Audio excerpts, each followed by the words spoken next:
Deixa eu dar um conselho para vocês. São tantas Com prioridades. Posso dar um conselho Pode, para claro. você também que está nos assistindo? Eu já estou 30 anos envolvido com esse assunto, né? E Tininha, de vez em quando, me chama atenção para algumas coisas. Porque eu sou uma pessoa extremamente apaixonada pelo que eu faço. O que eu faço com paixão. Né? Quando eu venho aqui para Novo Tempo colaborar, eu venho com toda a gana, eu venho completo. Se eu vou fazer um sermão, uma palestra, uma pregação, eu vou com o meu corpo inteiro. Eu volto morto, às vezes, quebrado, cansado, porque eu não vou brincar, eu vou para valer. Só que a vida, ela tem que me ensinar algumas coisas. E eu entendi, aprendi apanhando, sofrendo, errando e vendo de outras pessoas, que são muito vezes com a igreja, de que há uma hierarquia nessas coisas importantes. Então, a hierarquia que eu tenho aprendido, né, e quero agora, quem sabe, partilhar com vocês que estão começando a jornada, é que em primeiro lugar tem que ser quem, Tininha? Deus. Primeiro Deus. Primeiro Deus. E Deus não tem nada a ver com o trabalho da igreja.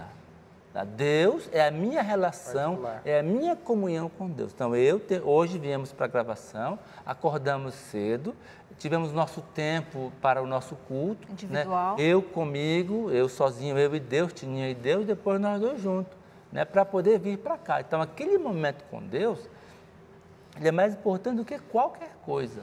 E, em segundo lugar, depois, né, que não é menos importante, vem a família. E na família também tem uma hierarquia na família.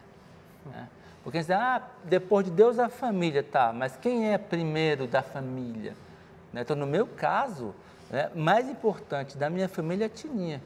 E eu sou o mais importante para ela. Então, na família, o mais importante para esse pai, para essa mãe, é o cônjuge, não é o filho.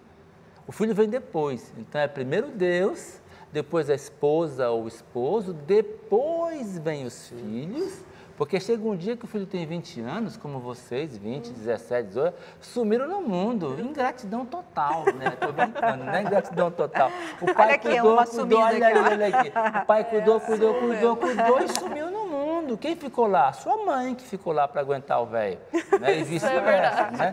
Então, você também. Então, os pais, eles têm que entender que a vida deles, ela continua um com o outro. E que os filhos vêm em terceiro lugar na escala, acima do trabalho. Aí, depois vem o meu trabalho formal. Por quê? Porque eu tenho que ter o sustento da minha casa, né? Eu não posso ir para a igreja e ficar lá orando o tempo inteiro e quem vai alimentar a minha família é responsabilidade minha fazer isso. Sim. Aí, depois do trabalho, vem a atividade da igreja, que é relevante e importante. Né? Então, nada disso aqui que a gente colocou, Deus, é menos importante. Família, com a esposa, depois quem? O filho, depois quem? O trabalho, depois quem? A atividade da igreja, que eu tenho que ir apaixonado com cada um. Só que eu tenho que estabelecer tempo. Cada um tem seu lugar, né? Limites, e cada um tem o seu lugar dentro da minha vida, né? Então, cada vez que uma coisa dessa sobressai a outra, pula do seu lugar, de repente, o filho agora é mais importante do que a mãe. Aí quebrou todo o Tem que ter um esquema. equilíbrio, então, né? Eu vou dosar isso de forma equilíbrio. equilibradamente, para que eu possa ter uma vida coerente. Porque quando o homem abandona a igreja, a atividade da igreja, a esposa se ressente ou não se ressente, Tininha? Sim. Se ressente. Então, o que está acontecendo? A gente já pensa, né? Então, eu tenho que ter essa dimensão da vida bem estimulada, bem ativa, mas eu não posso ir além do que eu devo, porque eu vou ser desequilibrado.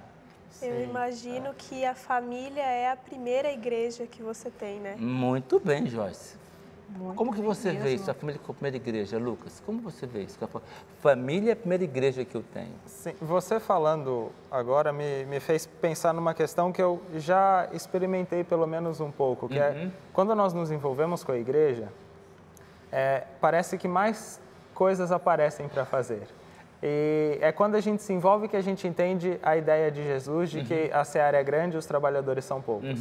E quando a gente se depara com isso, nós percebemos que tem muito trabalho para fazer e corremos o risco de esquecer todo o resto para trabalhar na seara de Deus. É verdade. E aí a família às vezes acaba entrando na rotina, no comum, porque a gente vê todos os dias, ou pelo menos na parte da manhã ou na parte da tarde.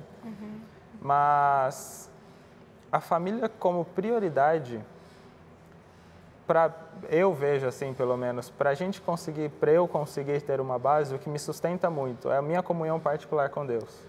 O que me ajuda a ter essa sabedoria de conseguir enxergar ou conseguir receber uma crítica, às vezes, dela, ainda quando no namoro nós fazemos isso. Deixa eu contar um segredo? Sim. Você vai receber. Com certeza.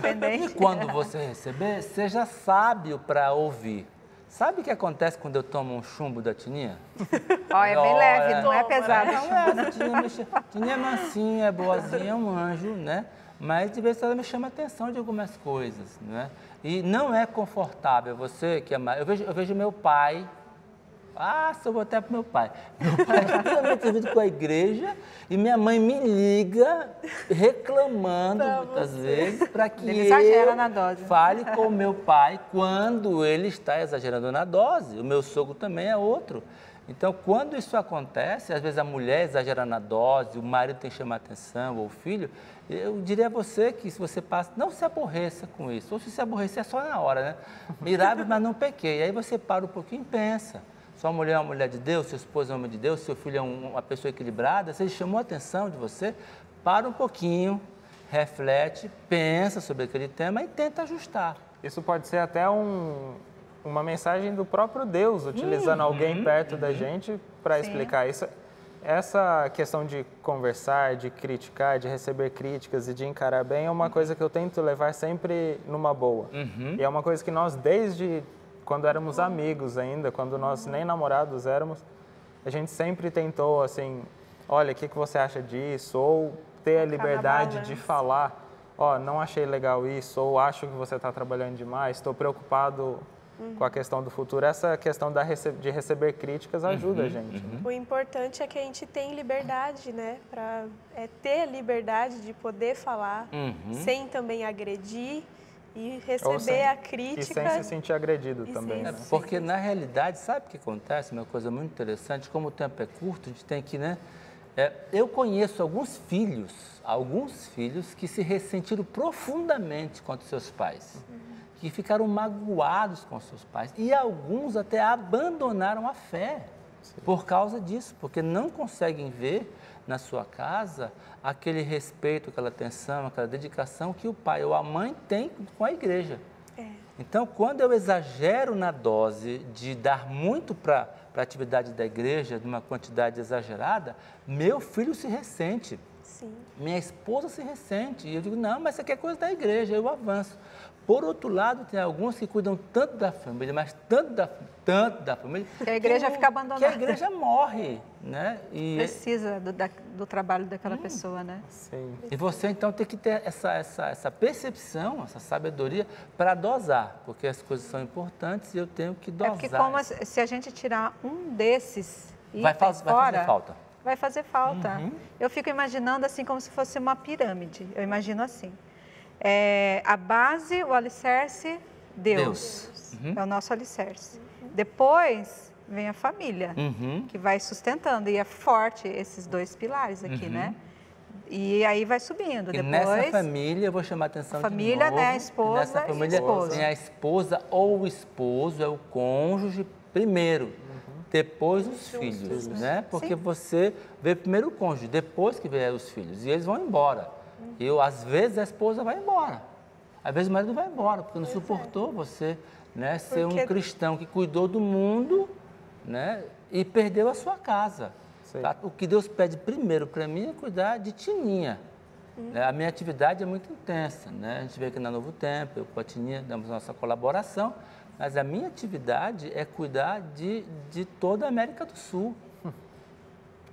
São 27 mil igrejas. Muito trabalho. Né? É um trabalho gigantesco, são 8 países para cuidar. Só que eu não posso me envolver tanto com toda essa gente, que eu amo, respeito e dou a minha vida por eles, mas em primeiro lugar, quando o Senhor me pedir conta, é pedir da Tininha.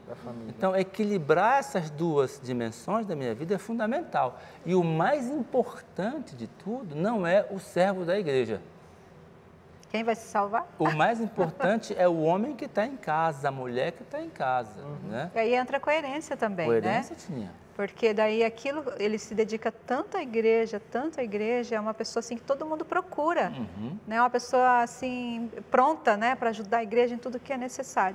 Sim. Aí chega em casa, ele não é aquela pessoa, ele chega tão cansado às vezes, né, que não dá aquela Às vezes atenção até pra... quer ser, mas não consegue mais, já deu tudo que tinha que dar. Emocionalmente, às vezes até fragilizado de tanto, né, ajudar. Sim. É verdade. E com certeza os membros da família notam isso, né? E acabam se ressentindo por causa disso. É Então, meu conselho a você, amigo, é o seguinte, ó, se você está sentindo isso na sua casa, está tremendo porque está sofrendo, chama a sua esposa, chama o seu marido e fala, escuta, eu vi o programa hoje, falou sobre esse tema, como é que você se sente? Como é que você está se sentindo, querida ou querido, né? Porque nem sempre, às vezes é a mulher que é extremamente envolvida com as coisas da igreja. Sim. E o maridão, ele vai pelas bordas e tal, né? Então, eu não posso perder a minha família, eu não posso perder meu casamento, portanto, trabalhar para a igreja, né? Portanto, trabalhar na igreja. Então, o equilíbrio é a palavra-chave para lidar com esses temas tão importantes, né? E também tem um vilão disso tudo, vilão, né? Tinha? Que é o tempo. Acho que vocês concordam com a gente aqui, né? O tempo, você tem 24 horas. Desses, você tem que tirar uma parte para dormir, que às vezes você rouba, né? Do sono. Não pode roubar de você, rouba de você. Rouba de você isso, né? E aí, tanto tempo, eu vou fazer meu culto pessoal, outro tanto tempo para a igreja, outro tanto tempo para o trabalho. O que sobrar, eu vou dar para a família e não sobra, porque o tempo... Se você não colocar, não vai sobrar. Esse é um pensamento, essa lógica que você explicou é uma coisa que eu me atentei há pouco tempo atrás. Em relação a tudo na nossa vida. Nós acabamos deixando, por exemplo, a questão do tempo da família por último. Nós vamos separando, temos as 24 horas do dia, nós vamos separando para Deus, para o trabalho, para dormir, para mim mesmo, para a igreja. E o que sobrar, eu vejo a relação para a família. E às vezes, e deveria ser o contrário, às vezes o que sobrar a gente deveria colocar para o quesito, para a questão de baixo na lista de prioridades. De base, né? Para você ver, a gente quer fazer uma poupança, você quer fazer uma poupança, você faz o quê? O que sobrar eu põe na poupança, sabe quando você põe nada. Nada, porque então, nunca sobra. Ou você coloca antes ou não então, sobra. Deixa eu jogar na roda aqui, jogar na roda. Eu vou me jogar na roda, eu vou pular no meio da roda, né? Tininha outro dia me chamou a atenção sobre isso. Então, hoje, nós estamos preparando os programas, tá, sobre esse tema, eu sou uma pessoa comum. Então, hoje de manhã, depois do nosso culto, enquanto Tininha estava no seu tratamento de beleza, aquela coisa toda que as mulheres amam fazer e devem fazer, eu me assentei ali, enquanto ela se preparava, estava trocando a roupa ali, arrumando o cabelo, e aí eu sentei, peguei minha agenda, que é extremamente tumultuada, tá certo? E separei em 2019, porque em 2018 minha agenda não tem mais espaço para fazer nada, então em 2019 eu escolhi alguns finais de semana, né, para estar em casa. E coloquei na minha agenda hoje. Hoje eu coloquei para 2019 para eu poder ter tempo para a minha família, porque se eu bobear, eu vou fazer tanta coisa boa, mas tanta coisa boa, que eu vou errar na dose. Então hoje, e eu falei para a Tininha, falei, o que você estava fazendo lá e tal, de Tininha, hoje eu separei no ano que vem algumas datas para a nossa família. Sim. E você ficou como, Tininha? Falei, sério? Sério? Né? Sério? E aí, ou você se organiza, ou você morre. E como que a esposa fica? Feliz quando acontece isso do esposo estar fazendo agenda, né? Colocando prioridade ali para a família. Sem falar... Fica esse conselho, então, para eles, né? Tecnologia, né? Que rouba muito tempo para a gente. Fica um conselho aí para vocês, né? Então, coloca na agenda. Quando daqui a pouco vocês vão se casar e vão entrar nesse mundo. Equilíbrio. Equilíbrio é a palavra-chave. E colocar na agenda, né? E sabe quando você vai ser equilibrado, Lucas? Sabe quando? Nunca. A gente Mas você tem que lutar por isso a cada dia, ok? Olha, foi muito gostoso estar com vocês, né? Deus abençoe vocês e tenham sabedoria em lidar com esse assunto que é tão relevante na vida da família. Fica com o Tininha um pouquinho, que eu tenho agora uma conversa aqui no particular com os nossos amigos que estão nos assistindo nesse momento. Tá bom? Ok? Que desafio é esse? Sabe o que a Bíblia diz em 1 Timóteo capítulo 5, verso 8? diz o seguinte, que aquele que não cuida da sua casa, da sua família, negou a fé e é pior do que o descrente. Quer dizer, quando eu não cuido da minha casa, da minha família e cuido de todas as coisas, não importa se de boas ou ruins, sabe o que acontece? Você pode ser pior do que o descrente. Por quê? Porque a sua família, que é a sua responsabilidade número 1, vai se ressentir. Vai ficar assim, puxa vida, não temos valor, não temos valor, não temos valor. E essa mágoa, sabe o que acontece? O teu filho vai transferir essa mágoa que ele sente, sabe para onde? Para as coisas de Deus. Então ele vai querer se afastar de Deus, porque Deus, que não está certo o que ele está dizendo, aparentemente roubou o pai dele, roubou o tempo que era dele, roubou a mãe dele. Timóteo também no capítulo 3 diz o seguinte, que se você não cuida da sua casa, como é que você vai cuidar da igreja? Porque lá na minha casa, lá eu vou de fato treinar as habilidades, lá na minha casa eu sou o responsável número 1. Lá na igreja outra pessoa pode fazer seu trabalho, mas você como mãe é só você na sua casa, você como pai, só você na sua casa. Se envolva no ministério da igreja, se envolva, escolha aquele que se encaixa com você e vá lá e não faça mal feito, faça bem feito, mas lembre de uma coisa, tem muitas pessoas que podem ajudar, você não tem que fazer tudo, você tem que partilhar com pessoas, tem que treinar pessoas, discipular pessoas, para que possam aliviar a carga daqueles que sozinhos tentam carregar o ministério na igreja. Que Deus abençoe você, dando a você equilíbrio para trabalhar firme na igreja, trabalhar firme no seu trabalho do ganha-pão, mas ao mesmo tempo não esquecer jamais de dar o tempo da sua família e especialmente o tempo de Deus. Eu quero orar por você, por sua vida e por sua família. Vamos orar. Pai de amor que está no céu, somos gratos por teu amor e cuidado. Dá-nos sabedoria e equilíbrio para que possamos dosar cada coisa na sua quantidade de tempo e energia da minha vida para abençoar a todos, especialmente a minha casa. Em nome de Jesus, amém. Que Deus abençoe você e sua família. Tenha sabedoria e cuidado. Estabeleça direitinho a hierarquia. Nos encontramos na próxima semana aqui no programa Lar e Família, feito com muito amor e carinho por mim e por Tininha. Da nossa família, da sua família. A gente se vê. Até mais.